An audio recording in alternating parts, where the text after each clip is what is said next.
Hello, welcome back to the solid state physics lectures. So today we start the crystal vibrations. So first let us talk about the monatomic crystals. That means the vibrations of crystals with monatomic basis. So let us consider the vibration propagate along the direction, some standard direction. That means the direction 100, 110 or 111 directions. Okay, so the vibration has some frequency and it has some direction. That is the direction of the propagation vector.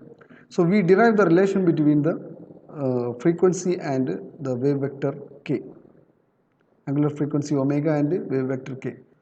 Now let us assume the elastic response of the crystal is linear function of the forces, or the energy, the potential energy or elastic energy is a quadratic function of the displacement.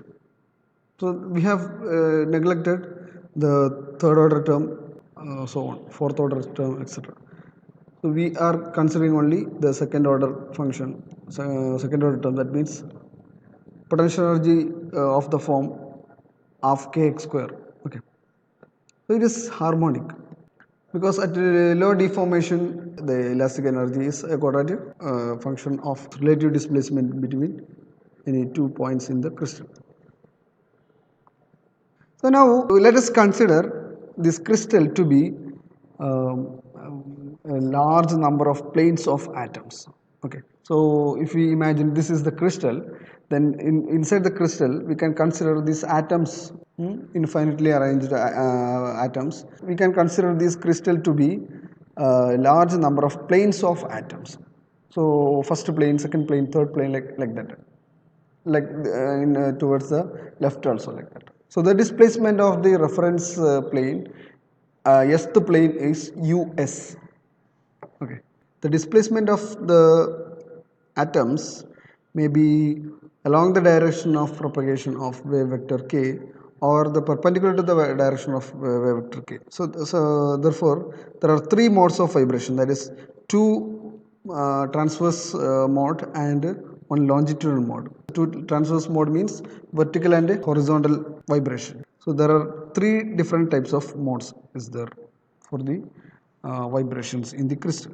So this is the plane of atoms vibrating along the direction of propagation. Okay, in the first figure, the plane is vibrating along the direction of propagation. Here the dashed line shows the planes of atoms in equilibrium, in their equilibrium position, and the solid line indicates the displaced plane of atom. And in the second figure, the atoms are vibrating perpendicular to the direction of propagation vector k. So I'll draw this figure here. So let us assume the planes of the atoms are vibrating along the longitudinal direction for this, for drawing this figure. Okay, these are the planes. S the plane, S minus 1 the plane, S plus 1. So these are the atoms. So atoms are arranged regularly, and we can assume these are the planes of atoms. So the force on the plane S due to the displacement of the plane S plus 1 is given by F is equal to minus C US minus US plus 1, where US minus US plus 1 is the relative displacement of the plane S with respect to S plus 1. So this is the force on the plane S due to S plus 1. Similarly, the force on the plane due to S minus 1 is also C minus C into US minus US minus 1. Okay, so the total force on the plane Fs is equal to minus C US minus US plus 1 plus US minus US minus 1. So this is the net force on the plane S due to the nearest planes. Okay, so we are assuming only nearest planes, so this will have effect on the plane S. Actually other planes have effect on the plane S, but it is through the nearest neighbors, nearest planes S plus 1 and S minus 1. So this is the force on the plane of atoms S.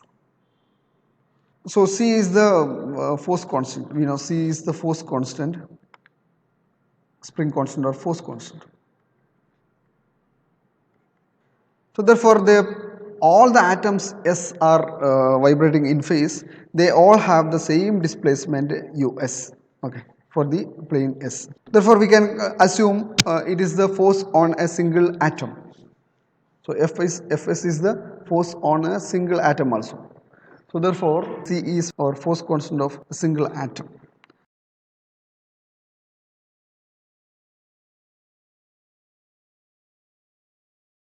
The force is Fs is equal to, we can rearrange this equation, C times us plus 1 plus us minus 1 minus 2 us is the displacement, so the force on the plane S due to the nearest planes. Therefore, we know the equation of motion. Fs is equal to, if this is the force on an atom in the plane S, if m is the mass of the atom, therefore the force on the atom is m into d square us divided by dt square, which is equal to C times us plus 1 plus us minus 1 minus 2 times us. So this is the equation of motion of the reference atom. These displacement have time dependence of the form u is proportional to e raised to I omega t. Therefore, du by dt is I omega e raised to I omega t. So this is proportional to this thing. D square u by dt square is equal to, or proportional to, minus omega square. Again, one more I omega comes. So minus omega square e raised to I omega t. So substituting these values in this, therefore we can write this thing as minus m omega square us is equal to C times us plus 1 plus us minus 1 minus 2 us. So this is a difference equation. So this is a difference equation, not differential equation, difference equation. Okay. So these equations have a travelling wave solution of the form us is equal to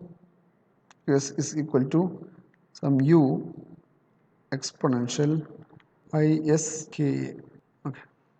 So where k is the propagation vector. Okay. The difference equation has the solution of the form us equal to u, a constant, exponential isk. Okay. A is the lattice parameter. Okay. Therefore, if we substitute in this equation, then we'll get, or us plus 1 is equal to u exponential I s plus 1 Ka. Okay, this capital K. So we are using capital K because this is for vibration. This is not for electromagnetic wave. We are using capital K for the propagation vector. It is for vibrations. Similarly, for u s minus 1 is u exponential I s minus 1 K. So substituting these values in this equation, we will get minus omega square m u exponential I s Ka is equal to C u exponential I s plus 1 Ka plus u exponential I s minus 1 Ka minus 2 u exponential I s Ka. Simplifying, we will get minus omega square m. So u exponential iska is there in all these terms. Okay, so you cancel all these terms, is equal to C times exponential I Yes, Ka is there, then I Ka is there. I Ka plus exponential minus I Ka minus 2. So this is equal to, or you can write omega square is equal to, omega square is equal to, so I can multiply the 2c by m. Therefore exponential I Ka plus exponential minus I Ka divided by 2 minus 1.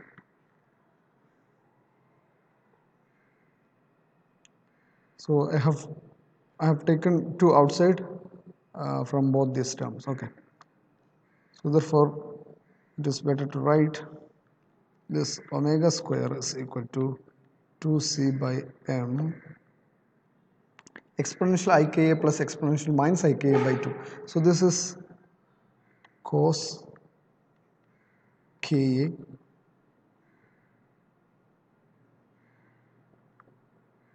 minus 1.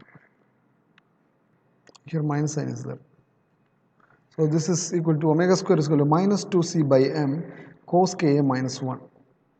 Or we can write this thing as omega square is equal to 2c by m 1 minus cos K. So this is the relationship between omega and the propagation vector k. The boundary of the first Brillouin zone lies between k is equal to plus over minus pi by a. Okay, the first Brillouin zone. Okay, the slope of omega versus k is d by dk of omega square is equal to 2c by m. One is constant, so minus cos ka, differential of minus cos ka is sin ka, sin ka. Okay, so this boundary of the first Brillouin zone, this value is 0 at k is plus or minus pi by a. So this will become sin pi or minus sin minus pi. So this will be 0. So at the boundary, this d omega square by dk is 0. From equation 1 we can write omega square is equal to 2c by m. 1 minus cos ka can be written as sin square ka by 2. 2 sin square ka by 2. Okay. We know sin square theta is equal to 1 minus cos 2 theta by 2. Okay. So similarly here we can replace 1 minus cos ka by 2 sin square ka by 2. Okay. So this is equal to 4c by m sin square ka by 2. Therefore omega is equal to, omega is the angular frequency of the vibration is given by root of 4c by m sin ka by 2. The wave vector can propagate in both the direction, in positive direction as well as negative direction it can go. So this is boundary is pi by a, and here the boundary is plus pi by a. Okay. So this is the first Brillouin zone. Now if the value of k is negative, then this will become negative, but the angular frequency cannot be negative. Angular frequency is always positive, so therefore we can write this thing as mod sin k. So omega is equal to 4c by m, root of 4c by m modulus of sin ka by 2, or absolute value of sin ka by 2. So let us draw the graph here, k omega versus k. So this is in this axis k, y axis omega. So the zone boundary is pi by a and minus pi by a. So omega is proportional to sine ka. And in the negative, along the negative k, so the value is value cannot be negative because omega is angular frequency which is always positive. So therefore we have to take the mod sine ka by 2. Therefore absolute value of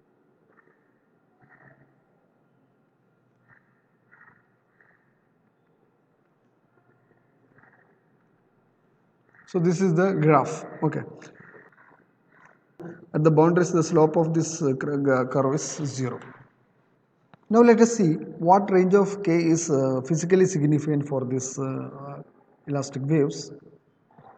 So we know that the k value k is between plus or minus pi by a in the first Brillouin zone. Okay. So what range of k is actually physically significant for this elastic wave?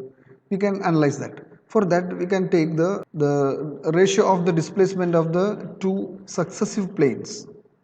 That means s plus 1. So that is us plus 1 divided by us is given by u exponential I plus 1 k divided by u exponential I s k. This is equal to, so u exponential I s k cancelled for exponential I k. So this is the ratio of the two displacement us plus 1 and us. So the ka value, the ka between plus or minus pi covers all values of this exponential. The physically significant phase differences between the consecutive planes is from minus pi to plus pi. Okay. If there is a phase difference of 1.5 pi, for example, then it is equivalent to minus 0.5 pi, which is actually inside the first Brillouin zone. That means if 1.5 pi minus some 2n pi, okay, the integral multiple of 2 pi will get, so if we have the value n is equal to 1, then we'll have it is equal to minus 0.5 pi, which is inside the first Brillouin zone. Therefore if the value of k is outside the first Brillouin zone, it is actually equivalent to the some value inside the first Brillouin zone. Okay, so that means if the value of k is